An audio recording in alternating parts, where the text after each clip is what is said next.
দিনাজপুর 3 বেগম খালেদা জিয়া, দিনাজপুর সদর থেকে বেগম খালেদা জিয়া, বগুড়া 6 তারেক রহমান, ঠাকুরগাঁও 1 আমি নিজে মির্জা ফখরুল ইসলাম আলমগীর। আনুষ্ঠানিকভাবেই ফেব্রুয়ারির নির্বাচন যাত্রা শুরু করছে দলগুলো। গুলশানে বিএনপি চেয়ারপারসনের কার্যালয়ে সন্ধ্যায় ত্রয়োদশ জাতীয় সংসদ নির্বাচনের প্রার্থিতা ঘোষণা করে জাতীয়তাবাদী দল বিএনপি। দলের মহাসচিব মির্জা ফখরুল ইসলাম আলমগীর 232 আসনের প্রার্থিতা ঘোষণা করেন। এখানে দেখা গেছে দলটির চেয়ারপারসন বেগম খালেদা জিয়া 3টি সংসদীয় আসন থেকে প্রতিদ্বন্দ্বিতা করবেন। এ ঘোষণার পর প্রায় 17 বছর পর আনুষ্ঠানিকভাবে আবার ভোটের মাঠে বেগম জিয়া। গণঅভ্যুত্থান পরবর্তী আসন্ন এই নির্বাচনে প্রথমবারের মতো জাতীয় নির্বাচনে লড়বেন দলের ভারপ্রাপ্ত চেয়ারম্যান তারেক রহমানও। চলুন শুরুতেই দেখে নেই ঘোষিত প্রার্থীদের কিছু তালিকার কিছু অংশ।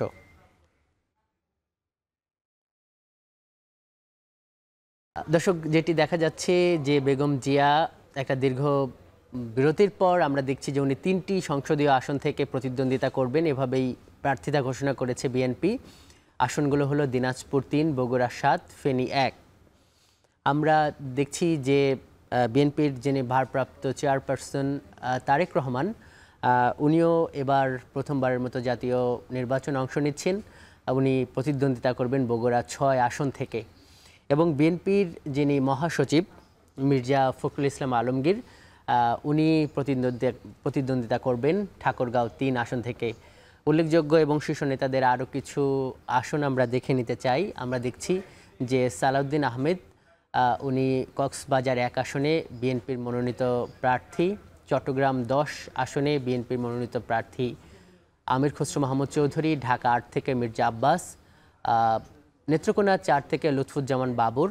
ঢাকা 14তে প্রতিদ্বন্দ্বিতা করবেন সানজিদা তুলি এবং ঢাকা 6-এ ইশরাক হোসেন। বিএনপির প্রার্থিতা ঘোষণার বিভিন্ন দিক নিয়ে এবারে আলোচনা করতে চাই। যুক্ত হচ্ছেন সহকর্মী সিফাত শাহরিয়ার। আপনাকে স্বাগত আজকের ভোটের ট্রেনে। সিফাত, আপনি বিএনপির সংবাদগুলো কভার করেন। আজকে একটা বড় ঘটনা বিএনপির রাজনীতিতে। শুরুতেই সহজে প্রশ্নটি যে এই প্রার্থিতা ঘোষণা কেমন হলো?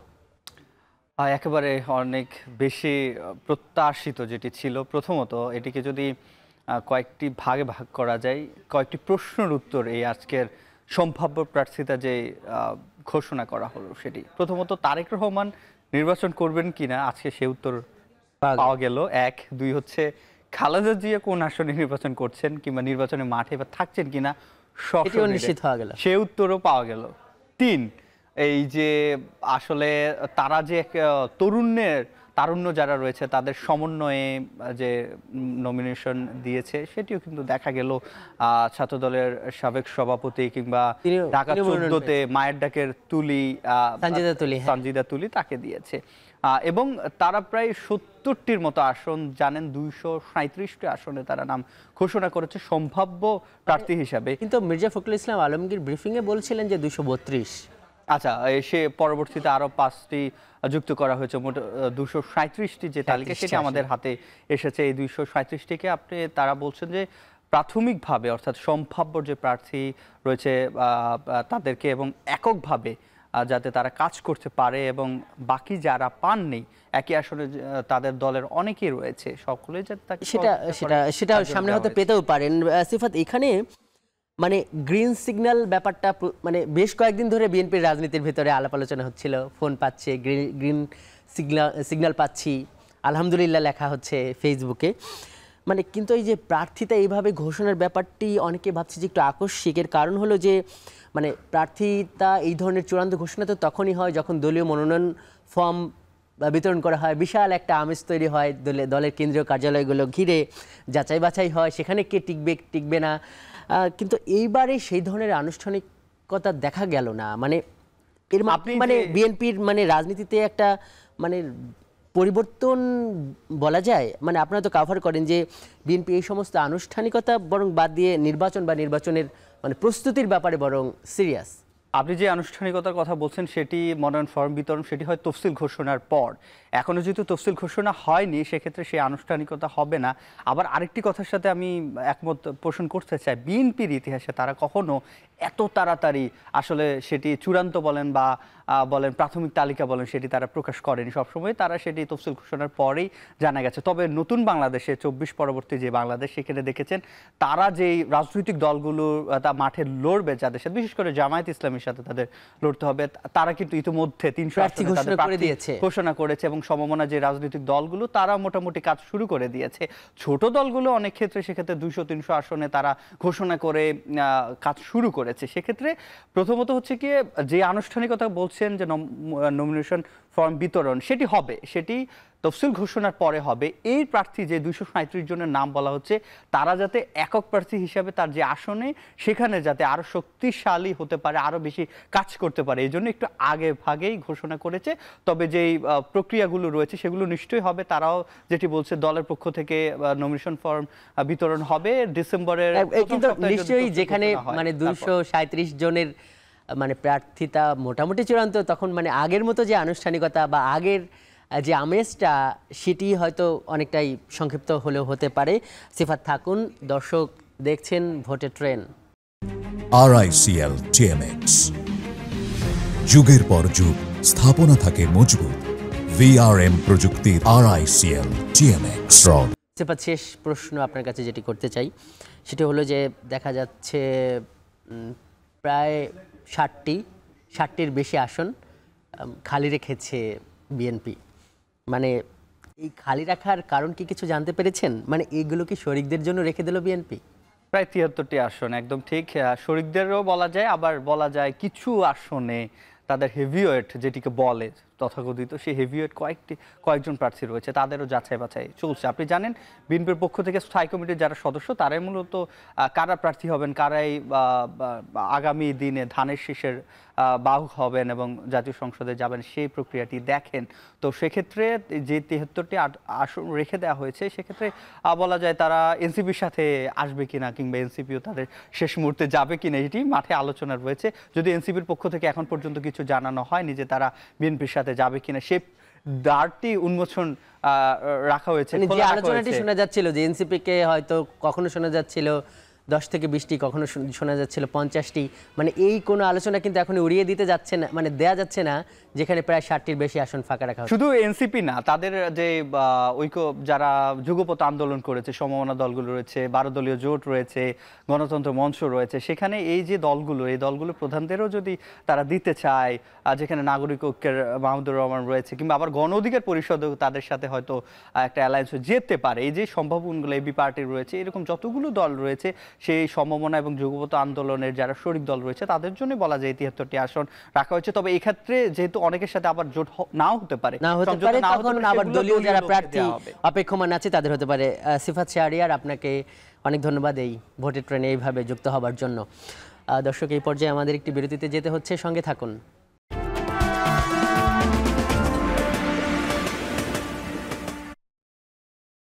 বিরতির পর স্বাগত। দর্শক দেখছেন ভোটের ট্রেন, আপনার সঙ্গে আছি আমি আজহার লিমন। এবার ফেব্রুয়ারি নির্বাচন যাত্রার আলোচনাকে নিয়ে যেতে চাই আমাদের অতিথিদের কাছে। আজ এ বিষয়কে সম্প্রসারিত করতে স্টুডিওতে আছেন জাতীয় গণতান্ত্রিক পার্টির সহ সভাপতি রাশেদ প্রধান এবং জাতীয় নাগরিক পার্টি এনসিপির যুগ্ম সদস্য সচিব তাহসান রিয়াজ। আপনাদের দুজনকেই স্বাগত জানাচ্ছে আজকের ভোটের ট্রেন। তাহসান রিয়াজ, আপনার কাছে প্রশ্ন দিয়ে শুরু করি। দেখলেন যে আজকে বিএনপি একটা প্রার্থিতা ঘোষণা করলো, বলা যায় যে এটাই চূড়ান্ত। বিশেষ করে মানে এখানে 17 বছর পর মানে নির্বাচনের মাঠে আনুষ্ঠানিকভাবে বেগম জিয়াকে দেখা যাচ্ছে, আপনাদের দল থেকেও স্বাগত জানানো হয়েছে। মানে সব মিলিয়ে এটাকে মানে আপনারা কিভাবে দেখছেন? আন্তরিক ধন্যবাদ জানাচ্ছি যারা আমাকে দেখছেন। দেখুন, এটা তো ইতিমধ্যেই আপনারা দেখতে পাচ্ছেন যে পলিটিক্যাল সারফেসে এবং বাংলাদেশের মানুষের মধ্যেও কিন্তু একটা আনন্দ ঘন পরিবেশ তৈরি হয়েছে। এবং in fact this is the actual beauty of democracy. যেমন করে প্রার্থিতা ঘোষণা এর আগে জামাত ইসলামী করেছিল, এখন আমরা দেখেছি বিএনপি করেছে, এবং বিএনপির প্রার্থী ঘোষণার মধ্যেও আমরা মানে অনেকগুলো ভার্সেটাইল অ্যান্ড খুবই চমৎকার চিন্তার যে ইন্ট্রিগেশন আমরা সেটা লক্ষ্য করেছি। এটা বিউটিফুল থিং। আমরা এটাকে অবভিয়াসলি অনেক বেশি সাধুবাদ জানাতে চাই। আফটার 17 ইয়ার্স, এটা হিউজ টাইম। আপনার যে ভোটের ট্রেন আপনারা বলেন, এই ট্রেন 17 বছর পর আমাদের স্টেশনে এসে থেমেছে। বাংলাদেশের মানুষের দোরগোড়ায় এসে পৌঁছেছে। তো এটা তো খুব চমৎকার একটা ব্যাপার। অ্যান্ড আমরাও খুব অধীর আগ্রহে উই হ্যাভ বিন লিসেনিং যখন প্রার্থিতা ঘোষণাগুলো হচ্ছিল। It's not particularly about BNP, it's for everyone. আমি যদি বলি এটা যখন অন্য দলগুলো যখন এই প্রার্থিতাগুলো ঘোষণা করবে, এটাও আমাদের সবার জন্য ম্যাটার অফ এক্সাইটমেন্ট। তা আমরা এই ব্যাপারগুলোকে এনজয় করছি এবং আমরা এই ব্যাপারগুলোর মধ্যে দেখেন this is the actual outcome of that revolution. যেই 24-এর রক্ত, 24-এর যে শ্রম, সাধারণ ছাত্রছাত্রীর যে রক্ত, দিস ইজ দি আউটকাম। তারা এখন সত্যিকার অর্থে যদি আমরা একটা সুষ্ঠু নির্বাচন এই সরকার যদি সত্যিকার অর্থে করতে পারে, তখনই তো আসলে একটা সুন্দর আউটকাম বাংলাদেশ পাবে, একটা নতুন ডেমোক্রেটিক একটা জার্নিতে বাংলাদেশ ফাইনালি উঠতে পারবে। তো এটাকে আমরা অবভিয়াসলি সাধুবাদ জানাই। যে জায়গাটাকে সাধুবাদ জানাচ্ছি না, এটাও একটা গুরুত্বপূর্ণ ব্যাপার যে দেখেন এখন আনসেটেলড অনেকগুলো ইস্যু আছে, যেটা রাষ্ট্রের জন্য, এই রাষ্ট্রের জনগণের জন্য, এই গণঅভ্যুত্থানের জন্য, এই শহীদদের জন্য অত্যন্ত গুরুত্বপূর্ণ। আমরা বলেছি জুলাই চার্টারে, আপনি কিছুক্ষণ আগে ডেফিনেটলি আপনারাও আমাদের প্রেস ব্রিফিংটা কভার করেছেন।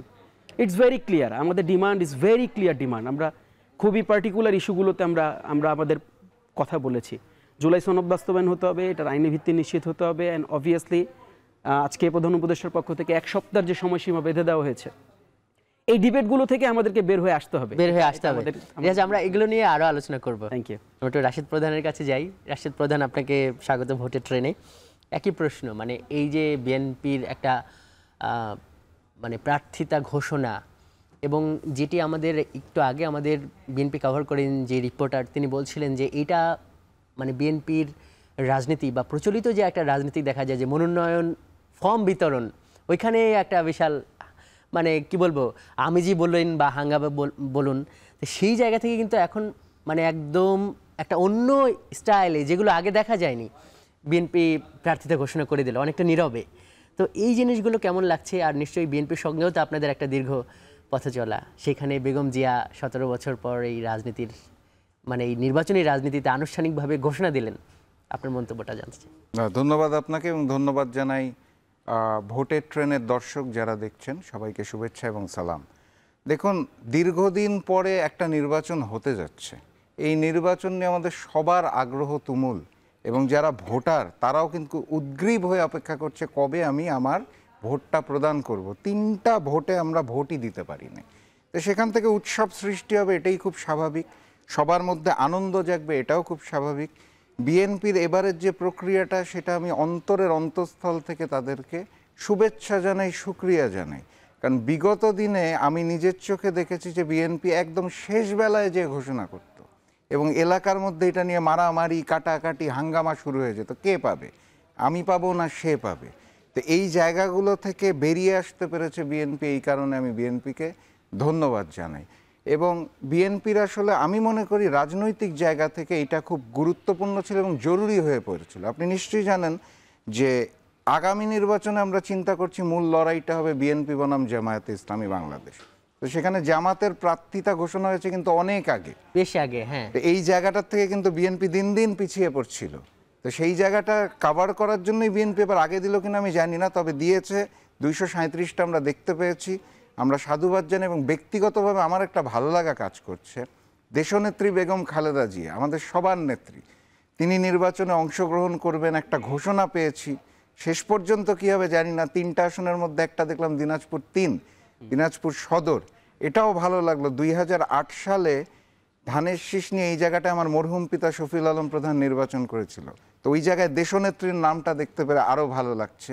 তো আমি আশা করি এই যে সংস্কৃতিটা এই মুহূর্তে, এই যে ঘোষণা হলো, আমরা সবাই উৎসব মুখর পরিবেশে আছি, জাতীয় নির্বাচনের শেষ পর্যন্ত আমাদের মধ্যে এই উৎসবটা বজায় থাকুক, উৎসবটা বজায় থাকুক। ধন্যবাদ। জি, রাশিদ প্রধান। তাজনীন রিয়াজ, প্রায় 70টির মতো আসন খালি, এদিক দিয়ে শোনা যাচ্ছে যে এনসিপি বিএনপি একটা জোট, মানে আপনারা কি এখানে মানে আশা দেখছেন বা আলোচনার একটা সুযোগ দেখছেন? না, এটা মানে ইটস ফাইন, আপনাদের এই অ্যাজামশনগুলোকে আমরা স্বাগত জানাই যে আপনারা এই অ্যাজামশনগুলো করবেন। ইনফ্যাক্ট ভোটের আগে এই অ্যাজামশনগুলোই তো আসলে সারফেসে থাকবে, পলিটিক্যাল ডিসকাশনে থাকবে, বাট ব্যাপারটা ঠিক এমন না। আপনি দেখবেন যে আমরা যে ইকুয়েশনগুলো, আমরা সোশ্যাল মিডিয়াতে অনেকগুলো ইকুয়েশন দেখছি, 10 ছাড়া হয়েছে, 9 ছাড়া হয়েছে, এই ব্যাপারগুলো আসলে ঠিক এরকম না। আপনি দেখবেন যে আমাদের সদস্য সচিবের আসন আপনি দেখবেন সেখানে তো ছাড়া হয়নি। তো এগুলোও তো বড় কোশ্চেন। আপনি আমাদের এখানে মুখ্য সংগঠকের আসন দেখবেন সেখানে তো ছাড়া হয়নি। These are the unsettled things. কাজেই এই ইকুয়েশনটাকে আমার কাছে মনে হয়েছে যে এখনও it's too early to discuss. কারণ আমি যেটা ফিল করি, আমি রাশেদ ভাইয়ের সাথে আমি মানে অফ ইয়ারে আমরা ডিসকাস করছিলাম যে দেখেন এটা কেবল শুরু হলো আর কি, ডিসকাশনটা কেবল এই জার্নিটা শুরু হলো, তো এখানে অনেকগুলো ডিসকাশন এখনও মানে বাকি আছে। কাজেই যেমন দেখেন আপনি এখনও কিন্তু আপনি দেখবেন যে বিএনপির এন্ডে কিন্তু এই আলোচনাটা আছে যে এনসিপি কি জামাতের সাথে যাচ্ছে, আবার জামাতের এন্ডে আলোচনা আছে যে এনসিপি কি বিএনপির সাথে যাচ্ছে। কাজেই এগুলো আমার কাছে মনে হয়েছে যে দেখেন আমরা প্রথমত তো বলেছি যে আমরা কোনো ধরনের জোটের প্রশ্নেই নেই, আমরা সবার আগে আমরা একটা শর্ত দিয়ে কিন্তু রিয়াজ মানে এনসিপি জোটের প্রশ্নে নেই মানে সেটাও তো জোর দিয়ে বলছে না, মানে মনে হচ্ছে যে এনসিপি নিজেদের রহস্য করেই রাখতে চাইছে। হ্যাঁ, যদি সেটাও হয় সেটাও তো একটা রহস্যই, তাই না? মানে ব্যাপারটা আসলে কিন্তু সময়ও তো বেশি হাতে নেই। আমাদের কাছে একটু ভিন্নভাবে আমরা বিষয়গুলোকে দেখছি। দেখেন মানে আমাদের কাছে একটা অ্যাজাম্পশন আছে, আমরা বারবার এটা বলেছি যে আমরা এইভাবে করে এখন আর ন্যাশনটাকে এই অ্যাঙ্গেলে বা এই লেন্সে দেখতেই রাজি না যে ভোটই সব কিছুর সমাধান। মানে আগে যেমনটা আমরা দেখতাম যে মানে vote is the ultimate thing, is definitely it is, but MP হতে হবে রাষ্ট্র সংস্কারের জন্য, রাষ্ট্রে ইনপুট দেওয়ার জন্য, রাষ্ট্রের কনস্ট্রাকটিভ যে ডেভেলপমেন্ট, এই ডেভেলপমেন্ট ইনশোর করার জন্য যে একদম মেম্বার অফ দি পার্লামেন্ট হতে হবে। কারণ আমি আপনাকে বলি, আমি আপনার সাথে আজকে দাঁড়িয়ে আছি, আমি টকশো করছি, আমার কাছে মনে হচ্ছে যে আমি লোকাল এমপির পলিটিক্সটা করবো না, এটা আমার ব্যক্তিগত অভিমত। আমার কাছে মনে হচ্ছে কারণ এই যে লুক্রেটিভ করে রাখা কোনো কিছুকে, এটা কেন রাখা হয়? এটা তো বাংলাদেশের একটা নেগেটিভ পলিটিক্যাল কালচারের কিন্তু চর্চা আমরা এত বছর ধরে দেখেছি। এমপি হলে আপনি দুর্নীতি করতে পারেন, এমপি হলে আপনি নানা ধরনের অনিয়ম করতে পারেন। তো আমরা এই জায়গাগুলোকে ছেড়ে আসতে শিখতে চাই, আমরা এই জায়গাগুলোকে না বলা শিখতে চাই। ইটস ভেরি ওকে, মানে টাইম এখনো চলে যায় নাই, এখন অনেকগুলো door, there are many doors are open, মানে ইটস টাইম যে কে কোন ডোরে আমরা নক করব, সময় বলে দেবে। আমরা একটু রাশেদ প্রধান আপনার কাছে আসি যে মানে আমরা যখন দেখলাম যে আনুষ্ঠানিকভাবে বিএনপি রাজনীতির মাঠে নির্বাচনী রাজনীতিতে একটা ঘোষণা দিয়েই তারা এক ধরনের মানে মাঠে নেমে পড়লো, তখন আপনারা 8 দল, আমার যদি ভুল না হয় 8 দল 5 দফা কর্মসূচি ঘোষণা করছেন। মানে তাহলে মানে এখানে কি তাহলে ভোটের মাঠে আপনারা কি সমান্তরাল থাকছেন? অন্যরা যখন ভোট নিয়ে আগাচ্ছে তখন মনে হচ্ছে যে আপনারা একটু আন্দোলনের মধ্যেই আছেন। ধন্যবাদ আপনাকে, চমৎকার একটা প্রশ্ন করেছেন। আচ্ছা, বিএনপির সাথে যদি আপনি কম্প্যারিজনে যান তাহলে আমার দল জাকপাকি হবে? অবশ্যই না, আমার সামর্থ্যই নেই 300 আসনে প্রার্থিতা দেওয়ার। তো এগুলো হচ্ছে অবান্তর মানে কম্প্যারিজন। বলছি যে আপনাদের আমি একটা জোট তো আছে, আমি আসছি বিএনপির সাথে কম্পেয়ার হবে জামাতের। জামাত তো আপনাদের সঙ্গে, হ্যাঁ আমি ওই জায়গাটাতেই আসছি, বিএনপির সাথে কম্পেয়ার করতে হবে জামাতের। বিএনপি যখন আজকে বিকালবেলা বা সন্ধ্যাবেলায় ভোটের রাজনীতিতে নেমে পড়লো, আপনার পয়েন্ট ছিল এটা, তখন জামাত আরো 6 মাস আগে এটা নিয়ে নেমে পড়েছে। তাহলে আমি যেটা বলতে চাই, জামাত এই জায়গাটাতে বিএনপির চেয়ে 6 মাস আগে আছে।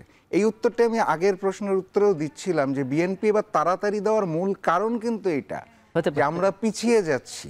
তো এই কারণে একটা তাড়াহুড়া দেখা গেল। নাহলে বিএনপির রাজনীতির কালচার হচ্ছে প্রত্যেকটা আসনে মিনিমাম 2 ম্যাক্সিমাম 4 জন প্রার্থী রেডি রাখা, সবাই নমিনেশন সাবমিট করবে, শেষ বেলায় যে ঘোষণা হবে গুলশান অফিস থেকে কে কোথায় পেল, একটা নতুন উত্তেজনা সৃষ্টি করা। সেখান থেকে বিএনপি এবার বের হয়ে আসতে চাচ্ছে।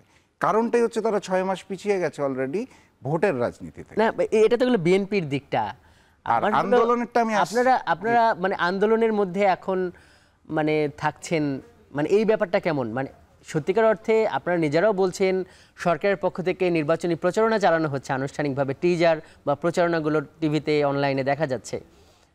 আজকে একটা মহড়া হয়েছে যে ভোট কেন্দ্রে কিভাবে আনসাররা প্রোটেকশন দেবে, মানে তখন আন্দোলনের ব্যাপারটা কি ঠিক হচ্ছে বা মানে এটা কি এই পরিবেশের সাথে যায়? চমৎকার একটা প্রশ্ন।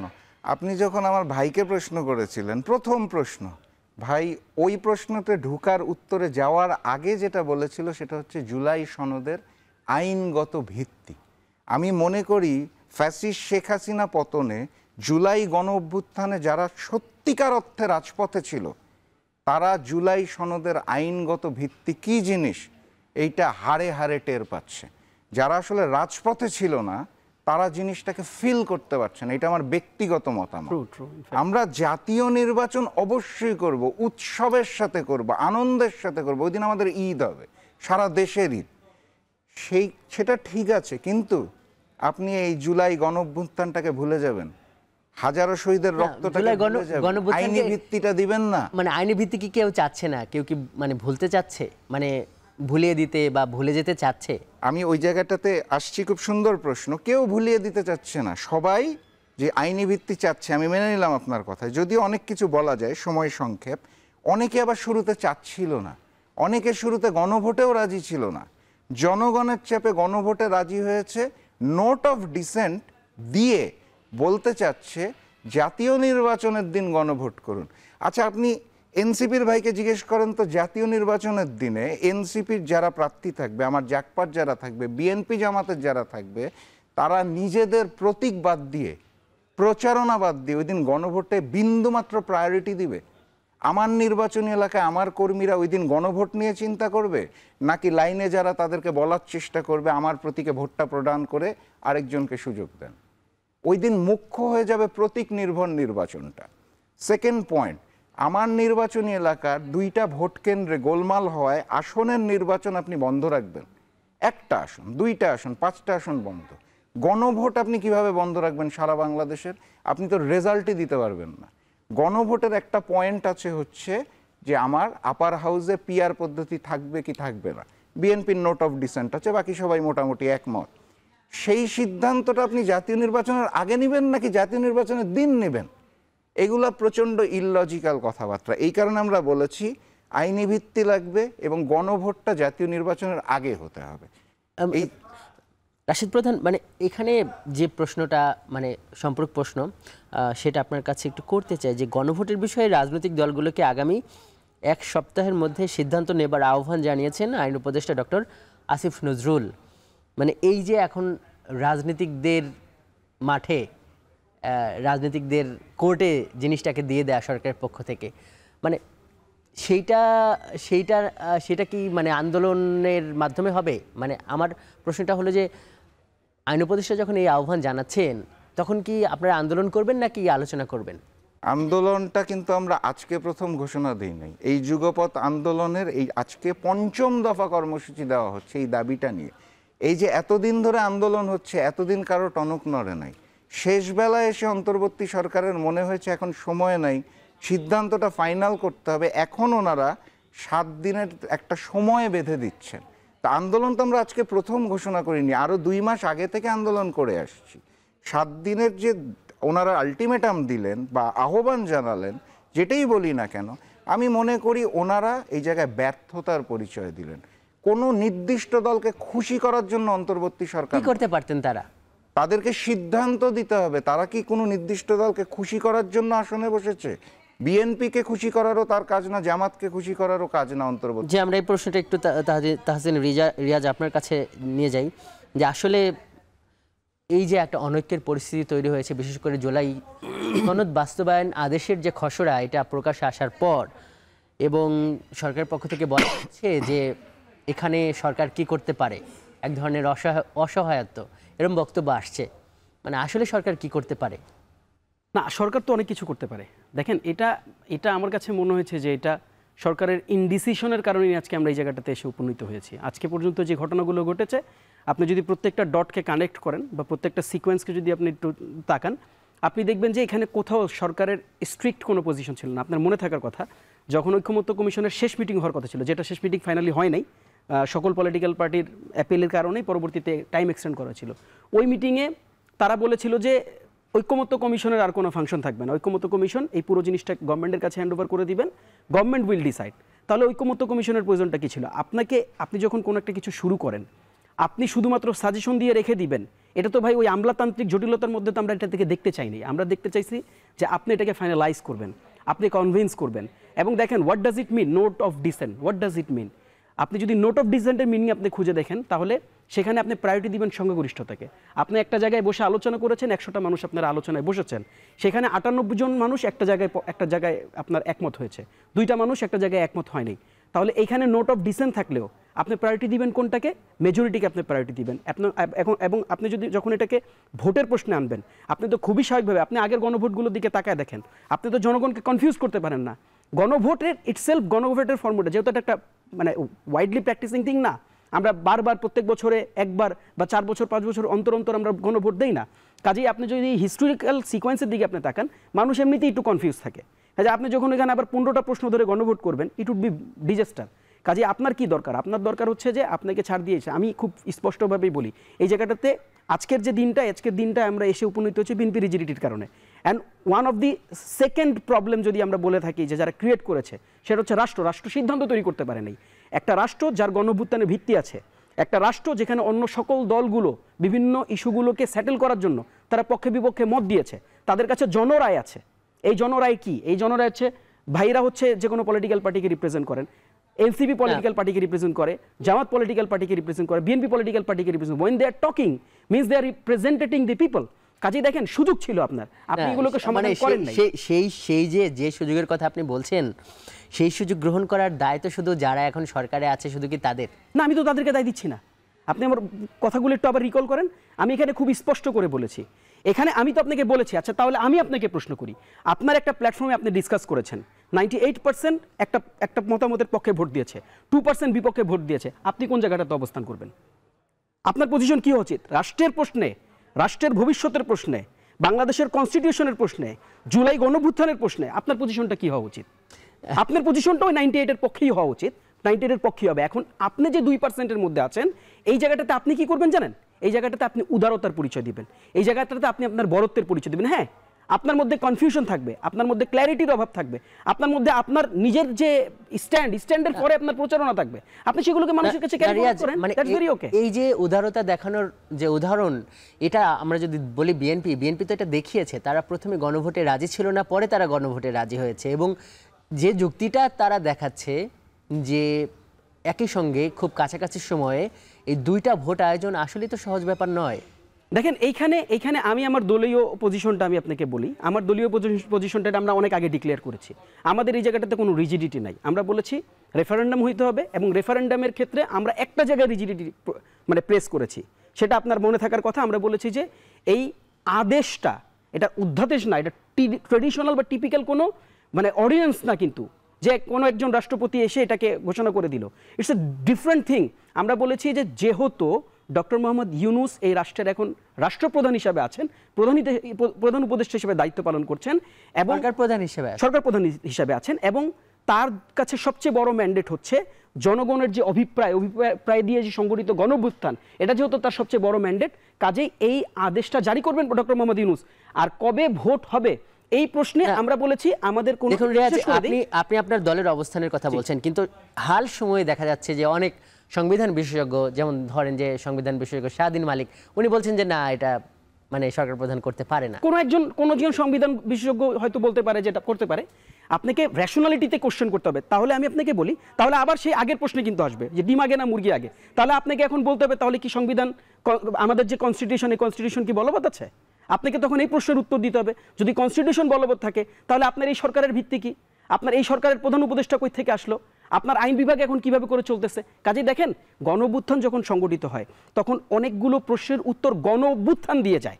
এটা কখনো সংবিধানকে প্রশ্ন করে আপনি উত্তর পাবেন না, কারণ সংবিধানকে প্রশ্ন করলে তো আপনি তত্ত্বাবধায়ক সরকারের সমাধান পাচ্ছেন না। এই যে একটা মানে বলা যায় যে অনেক বিতর্কের বিষয় একদিকে, তো এইখানে এই ডক্টর আসিফ নজরুল যখন পলিটিক্যাল পার্টিগুলোকে বলছে যে 1 সপ্তাহের মধ্যে মানে সমাধানটা করার জন্য, মানে যেটা 9 মাসে হয় নাই, সেখানে 1 সপ্তাহের মধ্যে পলিটিক্যাল পার্টিগুলো একসাথে আসতে পারবে? আপনার আমি একদমই হতাশা প্রকাশ করতে চাই না। আমি একটা জিনিস আপনাকে বলি, দেখেন এখানে আমাদের পলিটিক্যাল ডিবেট আছে, পলিটিক্যাল ডিফারেন্স আছে, আমাদের মতাদর্শিক ভিন্নতা আছে, but what I personally feel সেটা হচ্ছে প্রত্যেকেই বাংলাদেশপন্থী রাজনীতিটা করে, প্রত্যেকটা দলই বাংলাদেশের জন্য রাজনীতিটা করে। কাজে আমার কাছে মনে হয়েছে যেখানে এখনো ছাড় দেওয়ার প্রবণতাটা জরুরি, আমার মনে হয় 1 সপ্তাহ সময় দিয়েছে, প্রত্যেকের ভোটের ক্ষুধা কিন্তু লেগে আছে।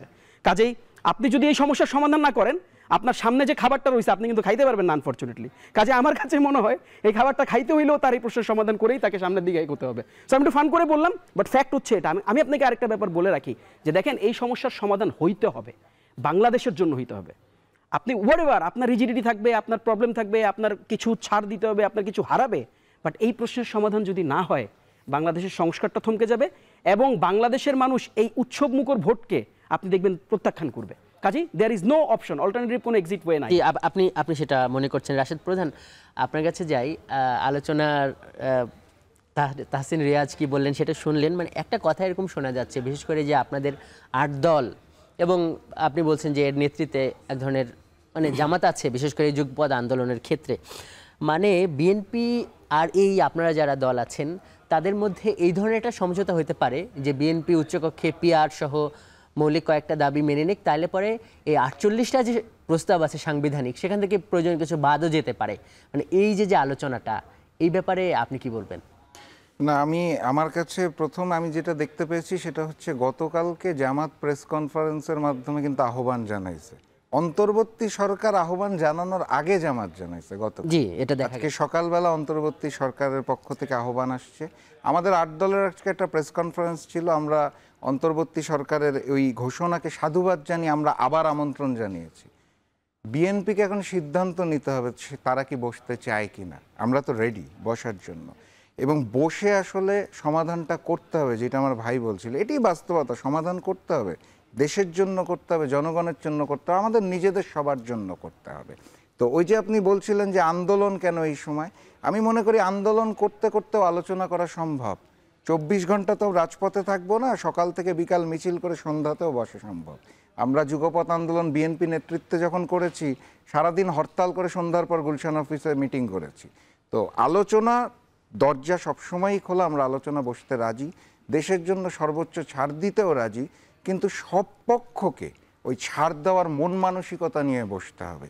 আগে থেকেই যদি সিদ্ধান্ত নিয়ে আমি বড় দল, আমি ছাড় দিব না, আমি যেটা বলবো সেটাই হতে হবে, তাহলে একটু মুশকিল।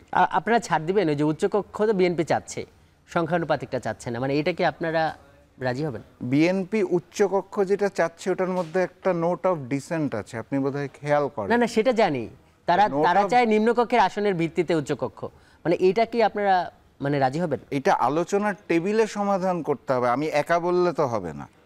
দেখুন, যেই কয়টা দল স্বাক্ষর করতে গেল, এনসিপি যায় নাই, বাকিরা গিয়েছে, সবাই কি সব বিষয়ে একমত হয়েছে? হয় নাই। কেউ কিছু কম ছেড়েছে, কেউ বেশি ছেড়েছে। তো কে কোন অংশটা ছাড় দিবে দেশের জন্য, এটা আলোচনার টেবিলে নির্ধারণ হতে হবে।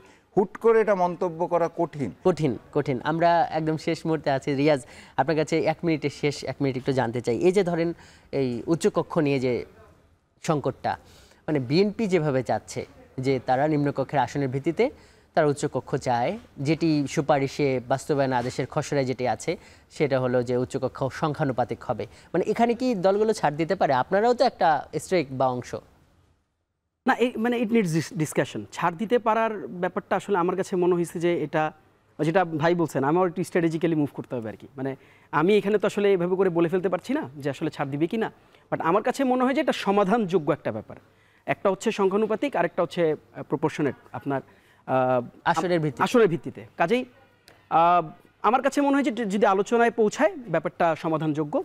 আর তার চেয়ে বেশি আমার কাছে যেটা মানে আরও বেশি আমার কাছে যেটা গুরুত্বপূর্ণ মনে হয়েছে সেটা হচ্ছে যে এবারে যেটা নিয়ে মূল আলোচনাটা, সেটা হচ্ছে যে আসলে ভোট কোন দিন হবে, আগে হবে না পরে হবে, এই জায়গাটাতেও আমার কাছে মনে হচ্ছে এটা সমাধান হয়ে যাবে। এবং আমরা ফিজিবল মনে করি, আগে হইলেও ফিজিবল মনে করি, ইলেকশনের দিন হইলেও আসলে আমাদের কাছে মনে হয় যে। জি জি, রাশিদ প্রধান, একদম শেষ মিনিটে আপনি কিছু যদি যোগ করতে চান।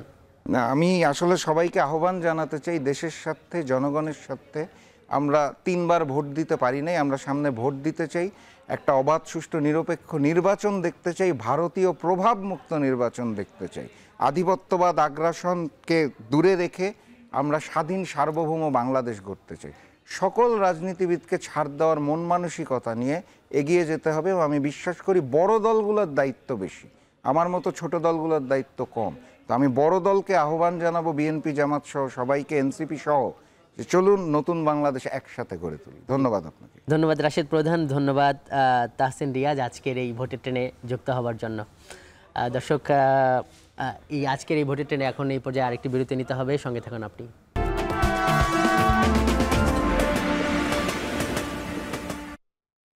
বিরতির পর স্বাগত, দেখছেন ভোটের ট্রেন, আপনার সঙ্গে আছি আমি আজহার লিমন। দর্শক, আজকের ভোটের ট্রেনে আমরা কথা বলছি ফেব্রুয়ারির নির্বাচন যাত্রা নিয়ে। এখন এই আলোচনাকে আমরা নিয়ে যেতে চাই তৃণমূলের রাজশাহী থেকে তৃণমূলের এ বিষয়ে তৃণমূলের মতামত জানাতে রাজশাহী থেকে যুক্ত হচ্ছেন আপনাদের সহকর্মী রাকিবুল ইসলাম রাজীব। রাজীব, আপনার কাছে যাচ্ছি।